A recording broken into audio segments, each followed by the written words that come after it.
900 दिन ब्रह्मचर्य का सीक्रेट इस किताब में है। आज जिस किताब के बारे में मैं बताने वाला हूँ, ये किताब आपको जरूर पढ़नी चाहिए। इस किताब का नाम मैं आपको वीडियो के लास्ट में जरूर बताऊंगा, तो मैं चाहता हूँ कि वीडियो को पूरे अंत तक समझो। आज इस किताब के जरिए तुम जानोगे कि सब कुछ देखने के बाद भी हम क्यों गलत और गंदी चीजों में चले जाते हैं। सब कुछ जानने के बाद क्यों तुम वासना में जाते हो। लगातार इतनी सारी वीडियो देखने के बाद भी क्यों तुम खुद को रोक नहीं पाते। क्या कारण है, कैसे मन भटक जाता है। ये सारे सवाल आज ये किताब तुम्हारा उत्तर देगी। तो इस किताब में सवाल लिखा हुआ है, किसी ने पूछा है आपकी बताई हुई बातों से बहुत कुछ समझ आया, पर इस दुनिया में वापस अटक जाता हूँ। सब कुछ पता चलने के बाद भी मन फिर से उन बातों में क्यों उलझता है। सारी सच्चाई सामने है, फिर मुझे इतनी हैरानी क्यों होती है। क्यों मैं मुंह में पड़ जाता हूँ, क्यों मन अकेला होने से डरता है, क्यों वासना में चले जाते हो तुम, क्यों मन वासनाओं की तरफ दौड़ता है, क्यों मैं इन सब में उलझ जाता हूँ। सब कुछ पता होने के बाद भी अब इसका जवाब सुनो। ये होता नहीं है, इसको महत्व दिया जाता है। ये बात हम मानने से इनकार करेंगे, पर कोशिश करो, शायद मान पाओ। मैं मानना कह रहा हूँ, समझना नहीं।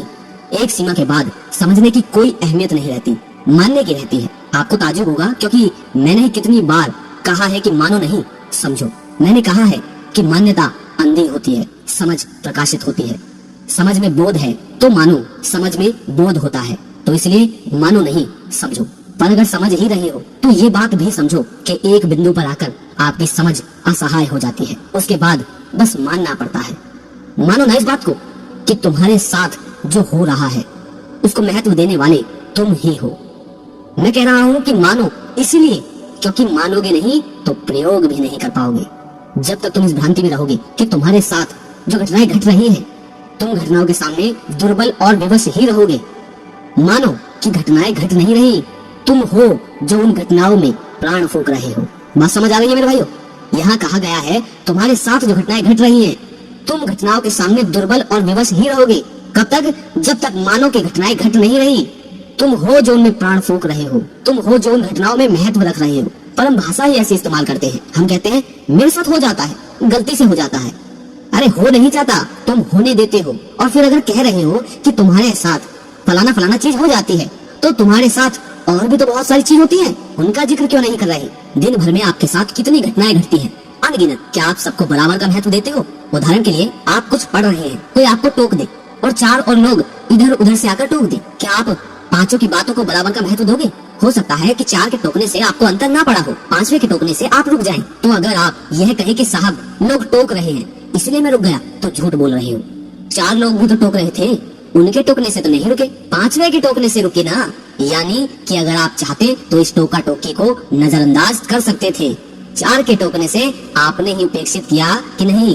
अगर यह लाइन नहीं समझ आ रही तो यहाँ मैं समझा दूं कि यहाँ बात कही जा रही है कि जैसे कि आप सोशल मीडिया पर हो, सोशल मीडिया पर 50 चीजें आती हैं, लेकिन 50 चीजों में आप सिर्फ कामुक स्त्री को देखकर ही क्यों रुकते हो? 50 चीज तुम्हें रोकना चाहती है, पर केवल वासना ही क्यों रोक रही है तुम्हें? वहीं पर ही तुम क्यों रुकते हो? क्योंकि तुम रुकना चाहते हो। आगे बढ़ते हैं।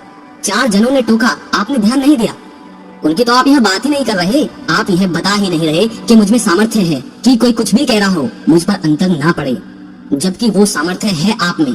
आप खुद ऐसा करके दिखाते हैं। रोज कितनी बातें आपसे कही जाती हैं, आप उन पर कान ही नहीं रखते, आप उनको नजरअंदाज कर देते हो। आप चुन लेते हैं कि किस बात को महत्व देना है और किसको नहीं। फिर आप किसी एक बात को महत्व देते हैं और फिर मुझसे पूछते हैं मेरे साथ इतनी महत्वपूर्ण घटना क्यों हुई? अरे बाबा, घटना हुई नहीं, महत्वपूर्ण किसने बनाया उसको? आपने बनाया।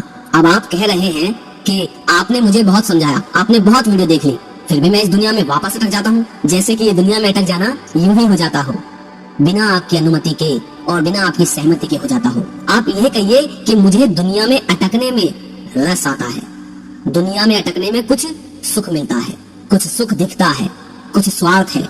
यूं ही थोड़े ही कोई अटक जाता है कहीं जाकर। 50 चीजें लगी हुई हैं आपको अटकाने में, क्या आप सब में अटक जाते हो? बाजार निकलते हो, 50 दुकानें हैं, क्या एक में घुस जाते हो? ऐसे संसार में हर चीजें हैं, सब में तो नहीं जाते। हर दुकान आपको आकर्षित करना चाहती है और अपनी ओर से हर दुकान चाहती है कि आपको खींच ले अंदर। चाहती है कि नहीं? आप हर दुकान में घुस जाते हो क्या? जवाब दो।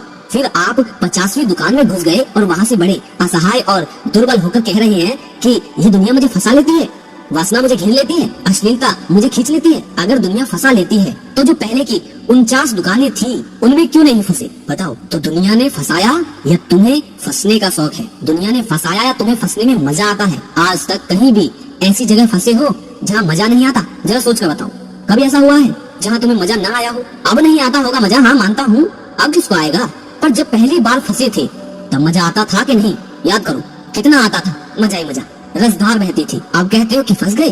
कोई चिड़िया बिना दाने के फंसती है? पहले तो दाना दिखता है, जाल में फंस गए ये बाद में पता चलता है। लोभ की अधिकता, विवेक की कमी, यही तो सब है जो मारे डाल रहा है। इसी का अभ्यास हम दिन रात करते हैं ना। यहाँ तो मुझे सवाल भेज दिया, सवाल भेजने के 1 घंटे पहले क्या कर रहे थे? क्या आध्यात्मिक रस में डूबे हुए थे? नहीं, संसार के रस में डूबे हुए थे। कहीं सोशल मीडिया पर लगे होंगे, कहीं ऐसे फालतू समय बिता रहे होंगे। तो 1 घंटे का यह श्रवण कितनी मदद कर देगा तुम्हारी? थोड़ी बहुत जितनी तुम्हारी इच्छा हो उतनी तुम मेरी मदद लेना चाहते हो।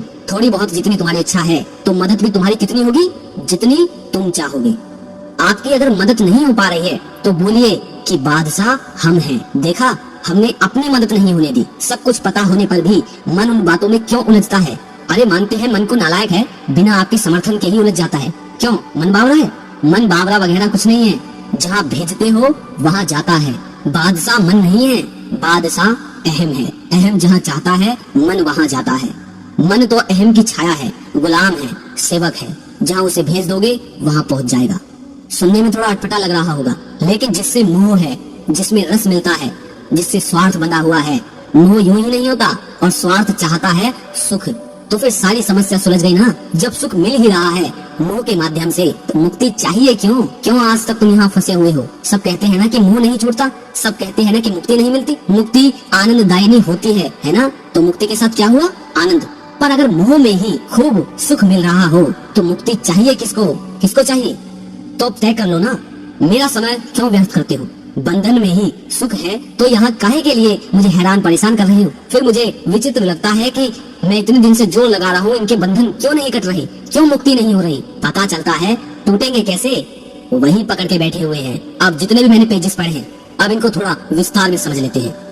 यहाँ पर सबसे महत्वपूर्ण बात, जो पॉइंट इस वीडियो का है, वो ये है कि अगर हम किसी चीज में फंसे हुए हैं, कोई लत हमें लगी हुई है, तो हम सारा क्रेडिट किसी और को देना चाहते हैं। हम सारा जो कबाड़ है किसी और पर गिराना चाहते हैं कि ये मैंने नहीं किया। वास्तव में मैं नहीं हूँ, बल्कि ये मन है, ये शरीर है, मुझसे गलती से हो जाता है। हम इल्जाम किसी दूसरे पर लगाना चाहते हैं, पर हम अंदर से ये स्वीकार नहीं करते कि हमें रस आता है, हमें सुख मिलता है, इसीलिए हम मुक्ति की तरफ जाना नहीं चाहते। हमें सुख मिलता है इसलिए हम ऊंचे जीवन के लिए नहीं जाना चाहते। कोई भला क्यों संघर्ष करेगा जब उसे माया में ही सुख और आनंद मिल रहा है? तुम बताओ, थोड़ा गहराई से सोचो और खुद से पूछो, क्या वाकई में जहाँ तुम जाना नहीं चाहते, अब क्या शुरू में वहाँ तुम्हें आनंद नहीं मिलता था, या अब भी आनंद नहीं मिल रहा? अगर कोई इंसान एक बार आग में हाथ डाल ले तो क्या वो दोबारा डालना चाहेगा? तो तुम बताओ, तुम बार बार क्यों वासना में, क्यों विरनाश, या क्यों किसी भी वृत्ति में हो?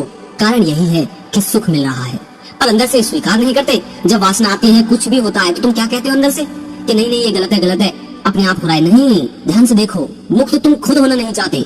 तुम वीडियो से भी बस उतना लेना चाहते हो जितना तुम्हें लगता है कि इतना लेना काफी है बस। तभी तो तुम ये मुझसे भी सवाल करते हो कमेंट में कि पवन भाई इतनी सारी वीडियो देखे, सब कुछ पता है, लेकिन फिर भी हम नहीं कर पा रहे, फिर भी हम आजाद जीवन नहीं जी पा रहे, फिर भी हम मुक्ति की तरफ नहीं है। कारण क्या है? यही है, तुम यही समझ नहीं पा रहे, स्वीकार ही नहीं कर रहे, साफ साफ बोल ही नहीं रहे कि वहाँ सुख मिलता है, मजा आता है, इसलिए जा रहे हैं। अगर एक बार खुद के ऊपर जिम्मेदारी ले लोगे तो बदलना पड़ जाएगा ना। फिर तुम्हें सही जीवन की तरफ जाना पड़ेगा, और ये तुम चाहते नहीं। तो तुम क्या चाहते हो? किसी और पर डाल देना। कभी कह देते हो ये मन भटका देता है, कभी कह देते हो कि अपने आप हो जाता है, लेकिन जरा देखो तो सही, क्या वाकई में वहाँ केवल कड़वा रस है? ध्यान से देखो, जहाँ से तुम परेशान हो, देखो तो सही, क्या वहाँ बस कड़वाहट है, मिठास नहीं है, सुख नहीं है वहाँ? अगर वहाँ सुख होता नहीं तो तुम आज तक कैसे पड़े होते, कैसे वहाँ होते? झूठ बोल रहे हो ना, ईमानदारी नहीं दिखा रहे ना। ईमानदारी के साथ चलोगे तो मुक्ति आसान हो जाएगी, ईमानदारी के साथ चलोगे तो जीवन ऊंचाई तक पहुंचेगा। तुम्हें कोई मुक्ति की आवश्यकता नहीं है, कोई क्रिया करने की जरूरत नहीं है।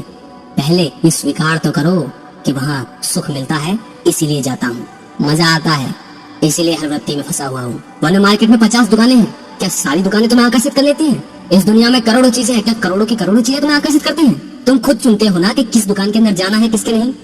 तुम चाहते हो कि किसी और पर कचरा फैला दो, किसी और पर दोष डाल दो कि ये सब मन करवा रहा है, और भाई अचानक सब कुछ हो जाता है, और भाई ये शरीर मानता नहीं, और भाई ध्यान भटक जाता है।